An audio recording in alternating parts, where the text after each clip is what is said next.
In 2006, Mexico stood at a crossroads.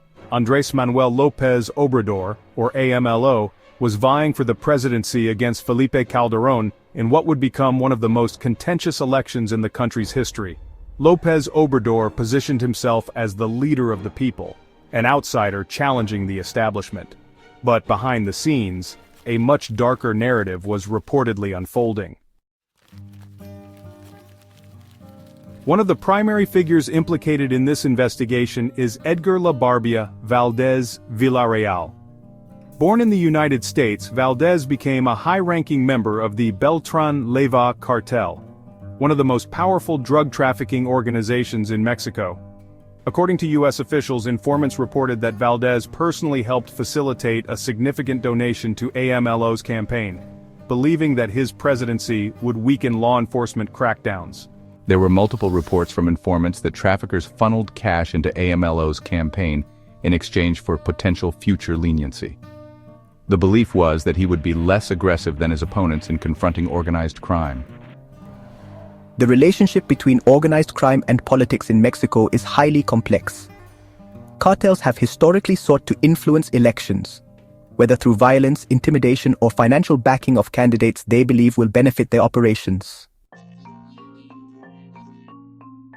Despite these allegations, López Obrador has categorically denied any cartel involvement in his campaign, and in the 2006 election, he narrowly lost to Felipe Calderón by less than 0.6% of the vote, a result AMLO and his supporters fiercely contested, calling it electoral fraud. AMLO's response was unprecedented. He refused to concede, held large-scale protests, and even declared himself the legitimate president of Mexico. This political crisis further polarized the nation. But while López Obrador was protesting, Calderón's administration was gearing up for something that would define his presidency: Mexico's war on drugs. When Felipe Calderón took office, he launched an all-out war against drug cartels, deploying the Mexican military into regions controlled by criminal organizations. This decision escalated violence dramatically, leading to tens of thousands of deaths over the next decade. As cartel violence spiraled out of control, López Obrador continued building his political movement, arguing that Calderón's war strategy was a failure. His message? Mexico needed a different approach. By the time AMLO won the presidency in 2018, he championed a new philosophy: hugs, not bullets. His administration focused on social programs aimed at addressing the root causes of crime, rather than direct military confrontations. But critics argue that this approach has only emboldened the cartels, allowing them to expand their influence across Mexico, while violent crime remains at historic highs. Despite these serious allegations, U.S. officials ultimately decided not to pursue a full-scale investigation into AMLO's campaign financing. Why? Going after a sitting or former presidential candidate in Mexico would have been a diplomatic nightmare. The U.S. had to weigh its priorities.